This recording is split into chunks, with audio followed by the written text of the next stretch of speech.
guest of the day, Dr. Priyanka Kalra, an alumna of the school. Please give a big round of applause and welcome Madam.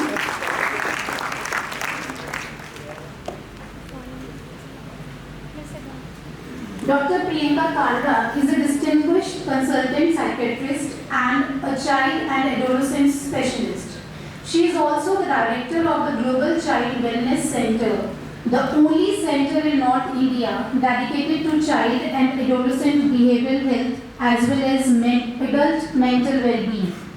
Dr. Kalra has previously served at Dayanand Medical College and Hospital, Ludhiana, bringing a wealth of experience and expertise in the field of psychiatry. We are truly delighted and honored to have you here amongst us, ma'am. I now request Madam Principal to present a green token of our appreciation to Dr. Kalra.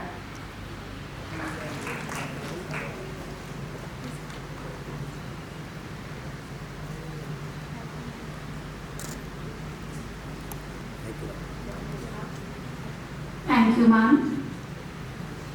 Passing counseling, therapy, parent skills training and advanced psychiatric services for adults. It is really a great pleasure to have you here with us. Now I request Dr. Priyanka Kalra to address the gathering. You. DAV is my second home. I have grown up here. I have learned from here. With Sidhu ma'am as my physics teacher, I have been a part of this organization and I love keep coming back to here. So I'll start my talk with a story. Once there was a small boy and he asked his father that why do we get problems in our lives? Why is it that we have adversities or difficulties in our lives? Now to this his father told him to do a simple experiment. He said that, bring some coffee beans, a potato and an egg and boil them in separate pans. So once they were fully boiled, he asked them to cool them, let them cool down and then touch them. So can you think what happened after we let it cool down? What would happen to the potato if we boil it? The potato softens. What about the egg? What will happen to the egg if you boil the egg? See, it's not going to be a lecture. And I'm going to keep calling each one of you in between to answer questions because I want this to be an interactive session. It's something that we can take from the session. So be prepared. That's why I've got notebooks and pens for you so that we can do a couple of activities together. Okay? So what will happen to the egg if we boil it? It will harden up. And what will happen to the coffee beans? The coffee beans will completely change their shape, right? So that's what adversity does. Once we have adversity, either it will make us very soft, or it will make us very hard, or it will soften us up and completely change the entire aroma and the way we see things. So this is the importance of adversity. Now with that, I want you all to keep one question in mind. I will come back to it later. What is the one adversity you are facing right now? Please write that question in your notebooks until I start my presentation. The first question is, what is the one adversity I am facing right now? Repeat. What is the one adversity you are facing right now? Think about it. Even if you don't know the answer, I start my presentation. By the end of the presentation, you might all have answers. So I can pick on anybody and ask the answer. We'll talk about it later. All done?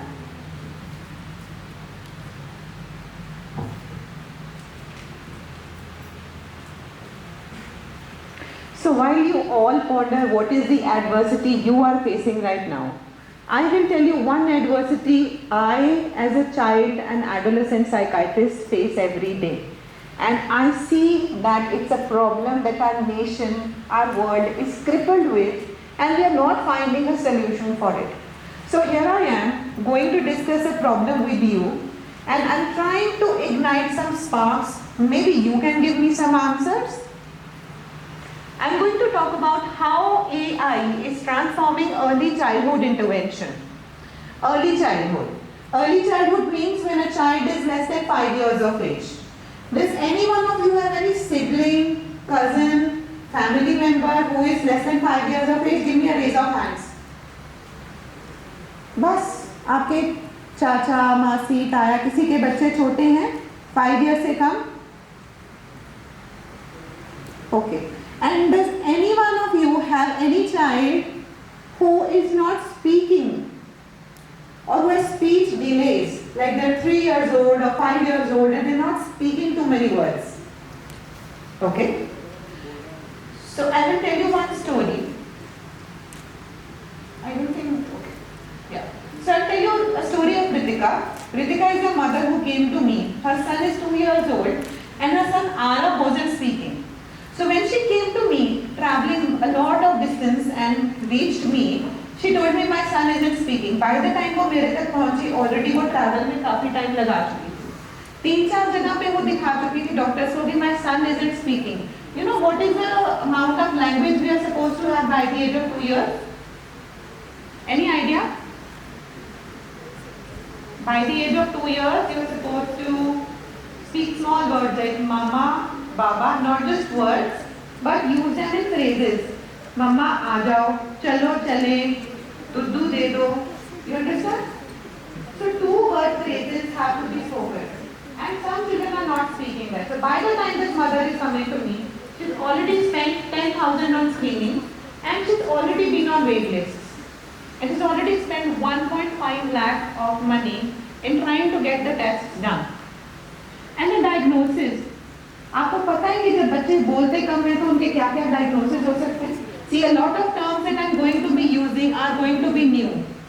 And as children, as adolescents of this young age, I want you to carry these terms and understand them. Because tomorrow or day after tomorrow, maybe 1 or 2 of you are going to self-diagnose yourself that I have ADHD and come to me discussing, ma'am, I have ADHD, I cannot focus in class, I cannot finish my tasks, I procrastinate a lot, my written work is incomplete, I am generally clumsy, my assignments are late, let me know what to do. So when I talk about ADHD, when I talk about autism, it starts here. So let's just try to understand what's going on when a child is less than 5 years of age and everything is missed. The diagnosis comes too late.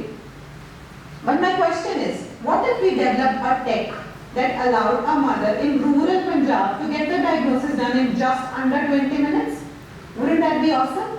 How much money would she be saving? How much has she spent till now? 1.5 lakhs. So she will save that amount of money. The silent crisis is that 1 in 36 children have autism, 1 in 12 have ADHD. How many children do you have on an average in your classroom? 40? Around 40? So if you have 14 students in one classroom, you are supposed to have at least 1, if not more, children who have ADHD.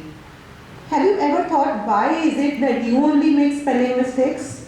You only make careless errors or copying errors and you know everything orally, but when it comes to written work, there is a problem? Does any one of you feel like that?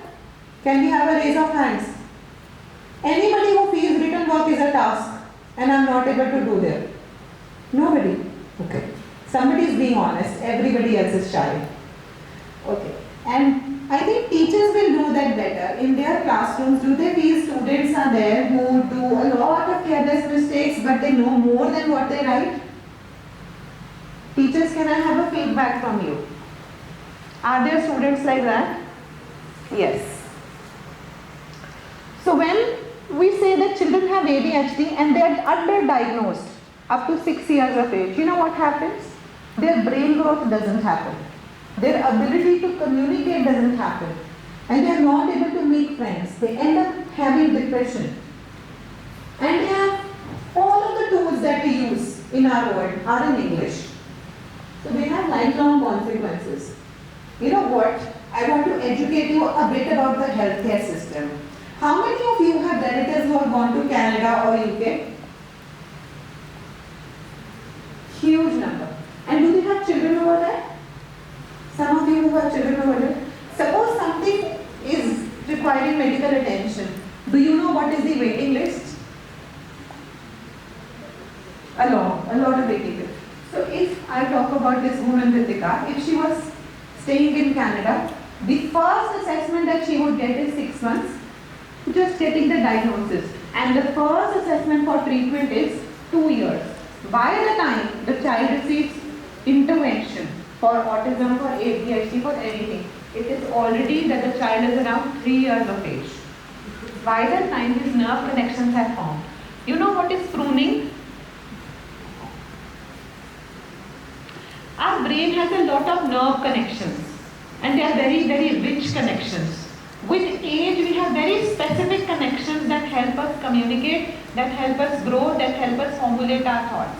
But if something happens in the childhood or in the adolescence, that we are not able to develop our connections, that we lose our ability to form friends. It is that simple and that dangerous. That our brain has the capacity of making more friends, but if not stimulated properly, it can stop making friends, it can stop making communication, it can stop growing, it can start degenerating. So when a child doesn't get intervention, their logistical, emotional and financial overload is there and they have a lifetime cost of late diagnosis. Imagine a woman whose child would not communicate with other children, will not play with other children, will just remain aloof, alone, will just probably play with a toy car but would not know what a toy car is, or will not race the car with other children, will not bang the car with other children but just play with the car and probably break it open.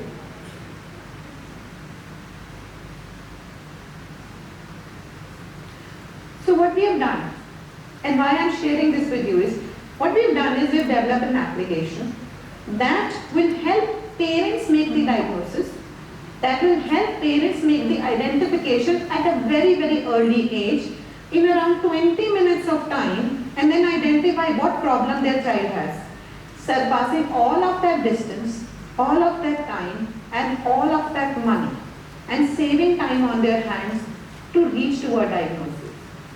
20 minutes versus 6-hour process. Real-time therapy recommendation. I'll show you how we operate this app. Would you like to have a look at it? Give me a shout, yes. No, that's a very weak shout. I will not show you. I want a louder cheer. Yes. Yes. Still louder. Not enough.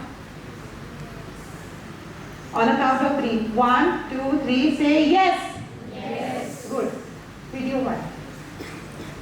Here it is a first assessment where we check the child for their developmental milestones for their ADHD. We simply write the child's name and whatever the name we write, like we write Rohan or Rohit, and then we select the child's age. When we put in the age, the parent can then start the assessment, and after the assessment, it is not only one domain that we check.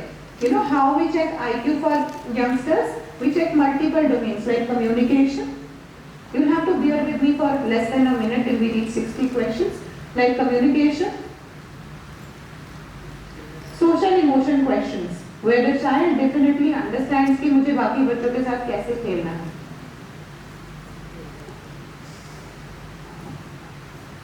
Cognitive abilities, the ability to solve puzzles, the ability to do logical reasoning, the ability to form connections, read maps, find out ways and solve problems. Gross motor, the ability to walk, crawl, jump, do sports, throw javelin or play cricket, anything. That comes in gross motor. Fine motor, where we talk about pencil grip, where we talk about communication, where we talk about picking up things and throwing, and where we talk about our general body sense and eye-hand coordination. Adaptive skills, the ability to comb, groom, brush, tie laces. Some people grow older, still don't know how to tie laces. Write in a line, have beautiful handwriting, comb your hair, and then that's how you get your assessment. So when we do this kind of an assessment, then we get an answer that the child has a developmental milestone of, say, let's say 34. Now please wait, I'll let you know. So when we have an assessment, what do we do? Suppose you come to me and get an IQ testing done, and I tell IQ. Then is our problem solved? Suppose you come to me and tell me, ma'am, one of my friend is very slow in the classroom and is not able to study well, please do the IQ testing. I have done the IQ testing. And IQ for an average child is 90 to 109. But your friend's IQ is, let's say, 78. And that means your friend is not able to perform in the classroom. Is our problem solved? No. What is the problem now? Can you answer, please? What is? We need to break down each issue and analyze it. We have analyzed, we have broken down. We know this is the percentage of gap that we are facing right now. What next? Exactly. Now we are in a far bigger problem that we were before. पहले तो ये नहीं पता था कि problem क्या है, तो हमने क्या किया, ब्रेक डाउन करके पेरेंट को एक्सेस दे दिया कि आप खुद आइडेंटिफाई कर लो प्रॉब्लम क्या है। अब जब प्रॉब्लम समझ में आ गया तो ट्रीटमेंट कौन देगा? Therapist. There are practically no therapists existent in countries like UK and Canada because the healthcare system is pretty much broken. So if you want to get a therapy session, they will come for 45 minutes in 1 week. While what we require is 45 minutes every single day. And not even 45 minutes, we do 2 hours of therapy every single day.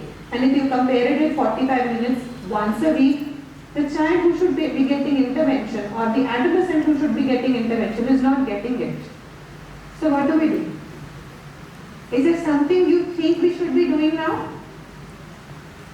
What we have done so far is the ability to identify a problem using AI. So we've fed systems into the AI and we've made it understand that these are the problems, you analyze and give us a result.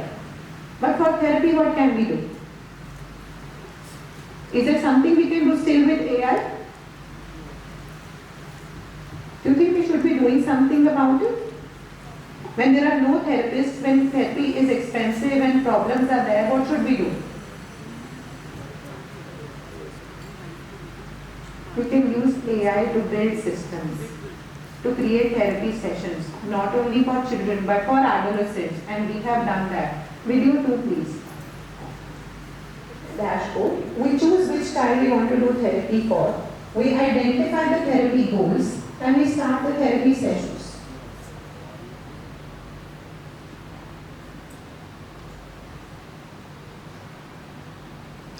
So here we can put in what sessions the child has taken, what work we have done with them, and we record all our sessions here. Now once we start the sessions, we can talk about language. When children are not able to communicate freely, we do some prompting, we do some activities with them, and then we log it into the system. And we've developed AI in such a way that it will give us real-time suggestions into what parents need to do next for their child to build a solution. So it will help you generate a plan. Now here I am talking about very small children where we need 5 activities for speech because we are trying to develop speech in small children. For letter B. So you must have all worked with ChatGPT. This is pretty basic. Here are the activities that ChatGPT will suggest you. Go back to the presentation, please. Now it is not just ChatGPT. What we have done is our years of research into what works for the child, which books to be read, what curriculum to be followed has been fed into the system and an app has been developed. My reason for sharing this app and this activity with you particularly is that we have identified one problem and we are trying to solve it. And my question for you that I need you to think about is there a problem that you are going to solve? We have the power of AI in our hands, and if it is used beautifully, if it is used in a correct way, we can change the world. Are you ready? So what we've done here is,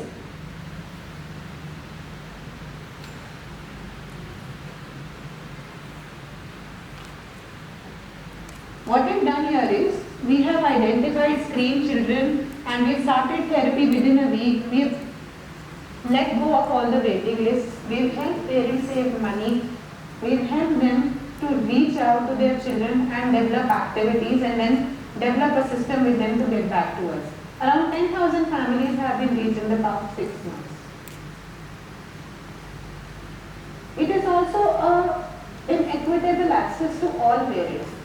In this, what we have done is we have identified that somebody who has more education, somebody who has more money, somebody who has more access doesn't get all the services, but everyone does.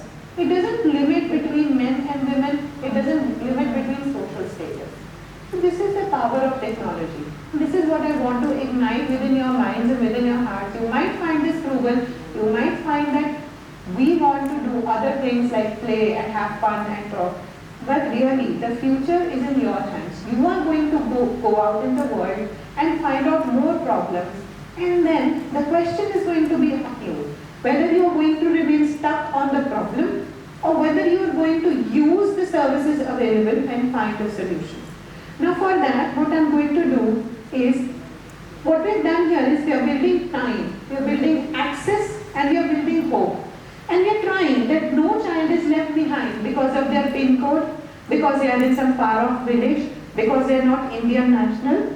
And we are doing it click by click, mother by mother and life by life. This is what we are doing. We are building for our children. With that, I want to end my presentation, but our talk isn't ended yet. So give me a moment. So we are going to start an activity now. Have you written the problem yourself? Would anybody like to share which problem is it that you are facing right now? Would you want to share? Please go ahead. Your words were such a great. I don't have any sibling, but there are some family issues going on in my life. So how to face that? Can you guide if a person faces some family issues?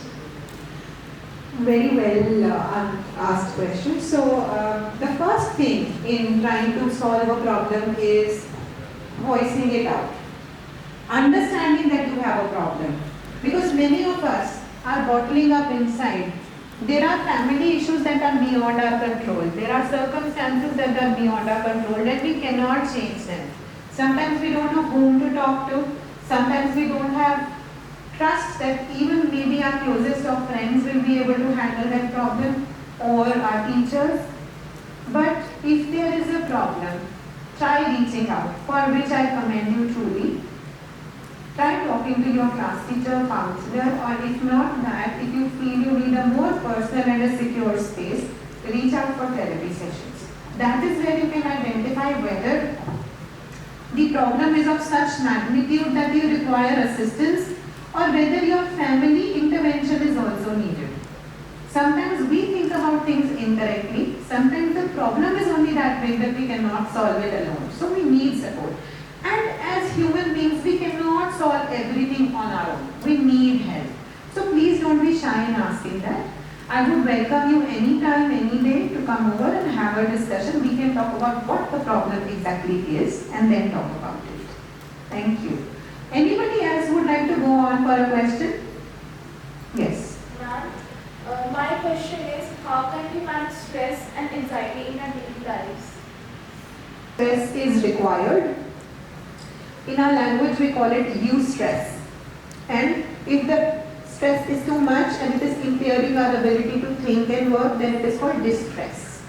So if eustress is not there, then we will become complacent. Then we will not put in effort, then we will not stretch our comfort zone or we will not work hard.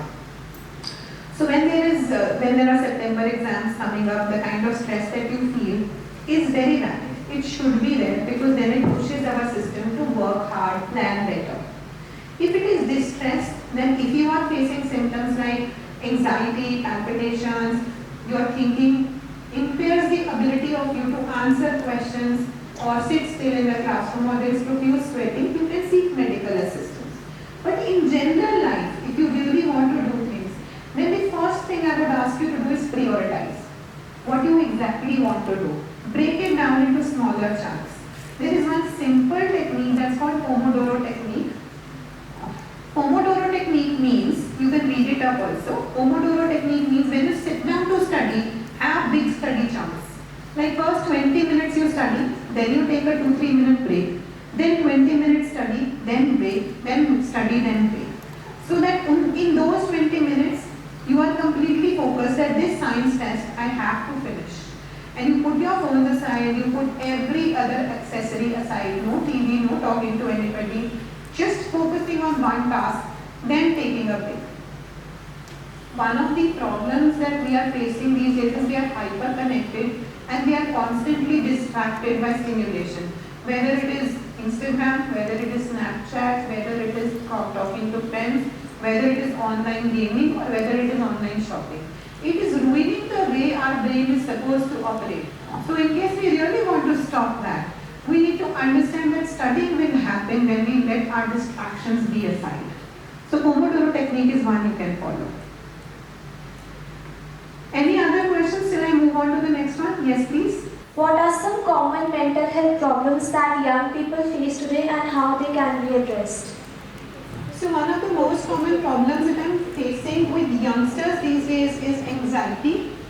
Anxiety can manifest, as I said, in many forms, like having physical symptoms like palpitations. Palpitation is raising heartbeat when you can hear your heart thumping.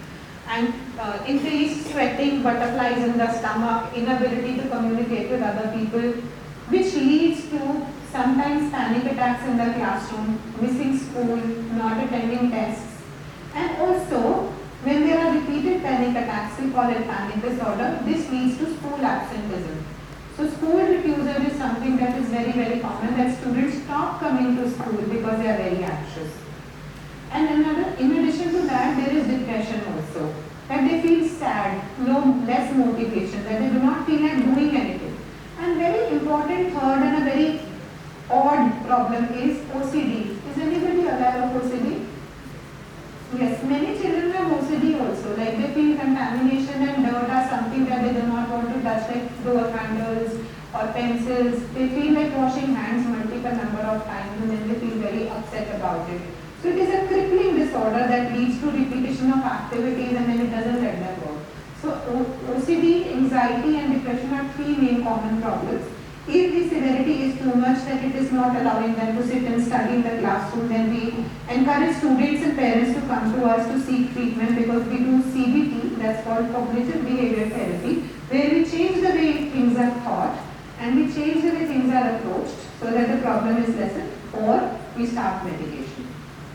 I want you to do is, if you've written the problem on the page, now change the page in your diary, in your notebook, and write what strength do you already have?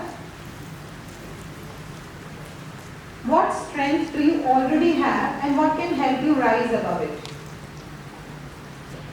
What strength do you already have and what can you do to rise above it?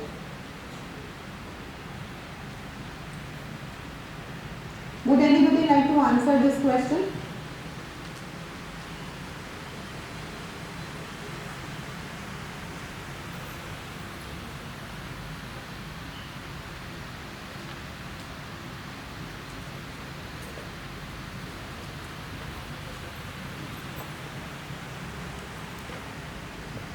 Do you want to answer? Give it a try.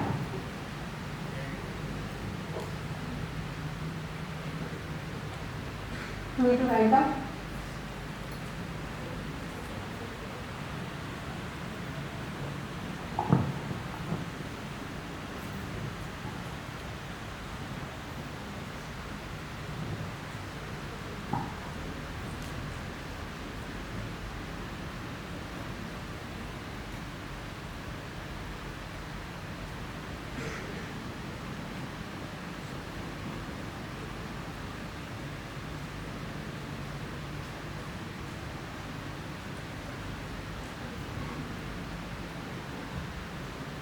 Who's ready with the answer? It doesn't have to be a perfect answer, it just has to be something that you think. What do you want to go?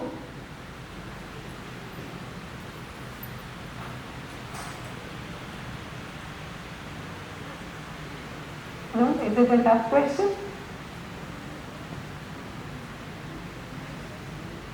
You want to go ahead with the answer? Please do. Obviously parents because they always support.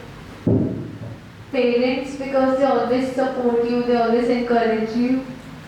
Yes, parents are our biggest strength, no doubt about that. While they are our strength, the question is more about our inner self, our personality. Which quality do you think is your biggest strength? I don't know, but I just feel they are like, because if I would have a sibling, it would be a greatest thing for me, but I feel that they are the only, like everything for me. Good. So you identify parents as your strength, which is a great thing. I would now leave this question for you to think about and ponder. In your personality, what is the strength that you have? For example, you might have the strength that even if you do not clear a test, you have the resilience to bounce back, or you are very good at mathematics, or you are very good at sports. So what is that one strength that keeps you going? One word that you identify with, that this is me. I am kind, I am helpful, I am supportive, I am resilient. Something like that. So even if you do not have an answer ready, probably you never thought about it this way. And probably we've all been very worried about how we look to other people and how we fit into the society. But what about us? How we feel about ourselves? Are we ready to identify what is the one word that belongs to us and how do we cultivate it? Like if your friend was supposed to think of you and tell you, oh, this person, she is very kind and helpful, she is very supportive, or he is very helpful, he is very brave. So think about that one word. Now I'm ending my talk with just one question. Again, that's a very reflective question, and I think we can identify the question but not answer it. I want you all to do one small exercise for a minute. I want you all to please close your eyes. Close your eyes and imagine that you are in your life 5 years from now. Imagine what your best self would look like. Please don't open your eyes, please keep them closed. Give yourself this 1 minute of an exercise. Close your eyes. In 5 years, how do you see yourself? Imagine your best self. Imagine the dress you will be wearing. Imagine the routine you will be following. Imagine probably the college you are in, or the curriculum you are following, the people you are living with. Imagine that. Imagine you reached where you wanted to. Whether it is the best engineering college, whether it is the best medical college, whether it is the best law college, arts college, anywhere. You reached there. You are who you wanted to be. You are your best self. You have with you the friends you wanted. You have the kind of family support system you wanted. Your relationship with your parents is the way you wanted. And this miracle has actually happened and you are who you want to be.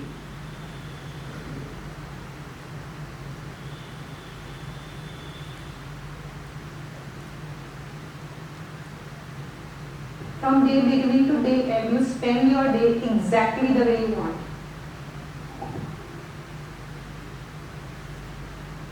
When you are done imagining, you are free to open your eyes. At your own pace, at your own time. If you want to linger in your dream of your true self, you are free to do so. In your own time, open your eyes and come back to the present moment. Are you all back? Back to the school? Where did you all go? What was your best dream?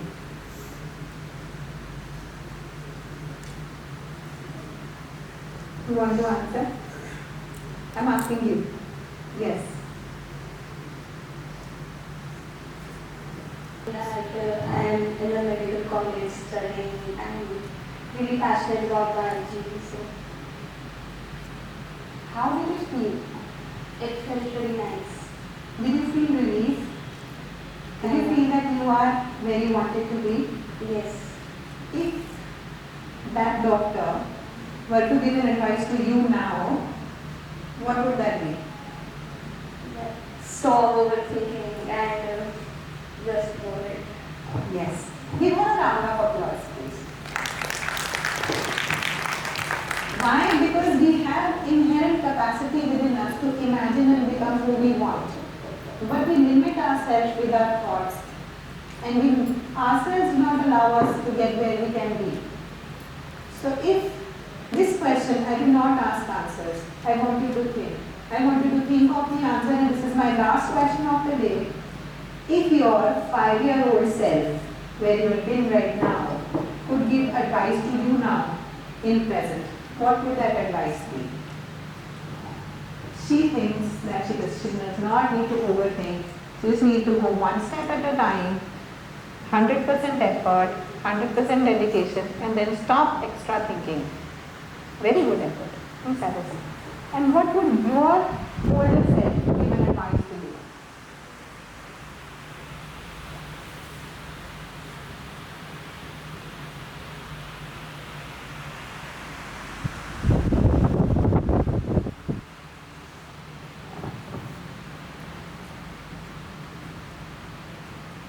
If anybody wants to answer this question, you are free to do so.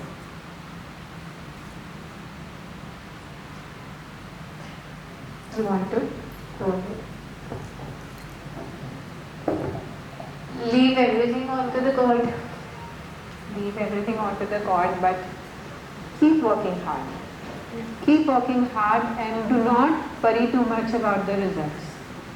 So with that, I end my talk. I leave that question open. I want you all to feel what is your most precious dream and understand that you have the ability to realize that dream.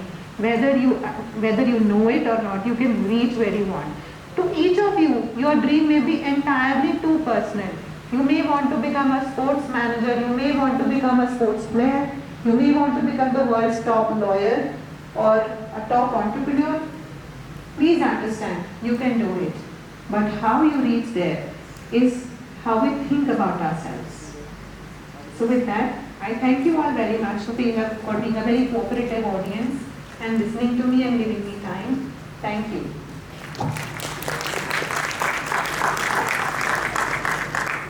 Thank you, ma'am, for sharing your valuable insights and expertise on mental health and wellness, which promises to be immensely enriching and enlightening for all of us.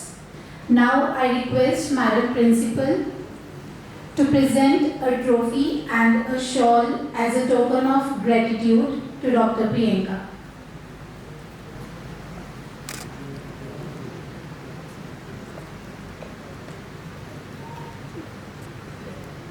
Please give a huge round of applause.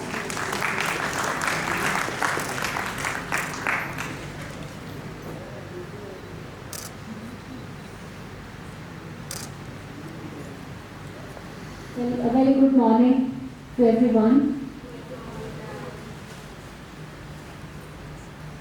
Today's session of DAV Talks was altogether different.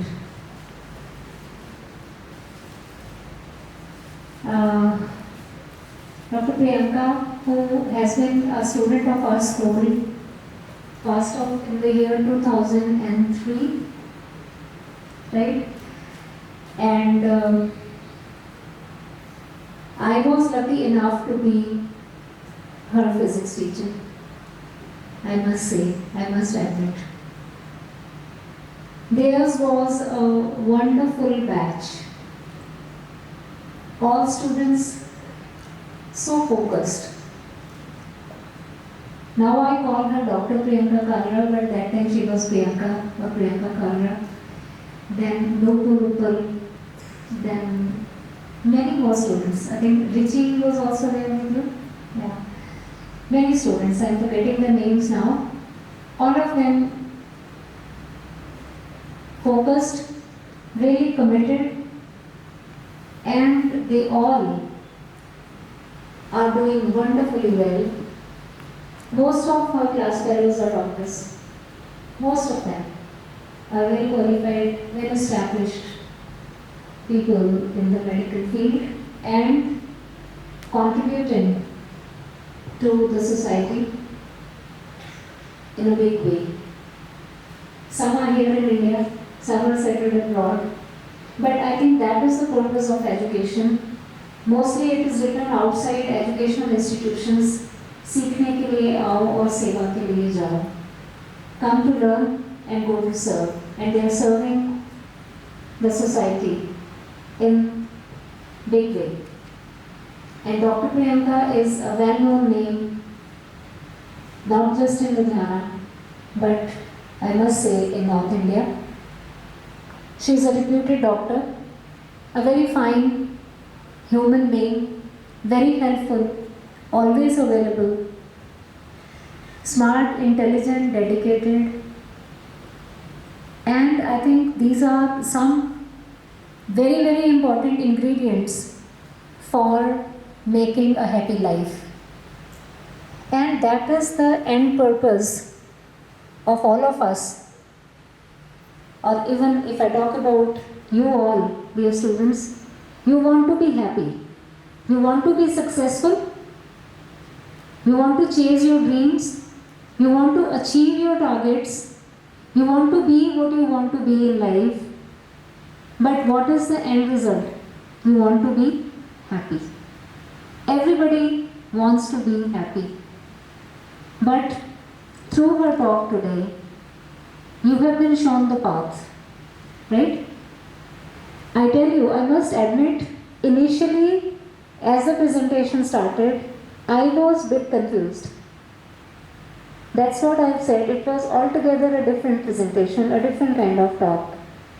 But through her example, she has built this narrative and taken you to the point that yes, there are problems in the world and there is no such problem under this sky which cannot be tackled, which cannot be solved. If there are problems, there are solutions. Are we able to, first of all, recognize the problems? Are we able to empathize with the problems or empathize with the people who have problems? Are we ready to build our capabilities, our skills to find solutions to those problems and then apply those solutions to help people out of their problems and earn, money, name, fame, satisfaction and happiness for ourselves? Right? She asked you to pen down some problem, some difficulty you are facing, and what strengths you have to tackle that problem, and where do you want to see yourself 5 years from now. Even I imagine myself 5 years from now. I don't want to share, right? But thank you, Priyanka, for taking me to my future self, because I have never given time to myself to think about the next day even, because there's so much on my hands every day that if that gets handled well and I am able to go back home happy, relaxed and satisfied, I feel I have contributed and I have done my job well. So getting transported 5 years from now, that was for the first time for me. Right? I don't have to build my life. I have to close down my life 5 years from now and be a contented person living, say, retired life happily. So that was just like I have just tried to sum up what we all have learned in this hall today. For us all, even my staff members, it was a learning point, isn't it, teachers? And that is what good people always do. She was a great student and today I feel she's a great teacher too. Thank you so much, Priyanka, for being what you are. And it is always such a pleasure to have you back on the campus. Keep coming, keep helping and guiding these young children. Everybody needs help. Children, open up. Try to identify your problems if there are any. You must be very lucky if there are no problems. Or if you are able to sort out your problems. Right? But then, knowing is not always enough. Knowing is like, a teacher of physics can say, knowing is just theory, applying is what actually is needed, the practical part is needed. Let's always know what our strengths are and use our strengths for building ourselves up so that we are able to contribute to the society. If there is one contented person, if there is one happy person in this world, I think the problems of the world are reduced. Right? Do not be in this fad of always saying, I have stress, I have trouble, I have this, I have that. Identify, maybe it is not there, maybe it is just in the fashion to say so. Right? But if there are stresses, if there are problems, remember whether it is eustress or it is distress. Identify and try to sort out. Thank you so much. Thank you everybody. Thank you teachers for arranging today's DAV talks. Thank you.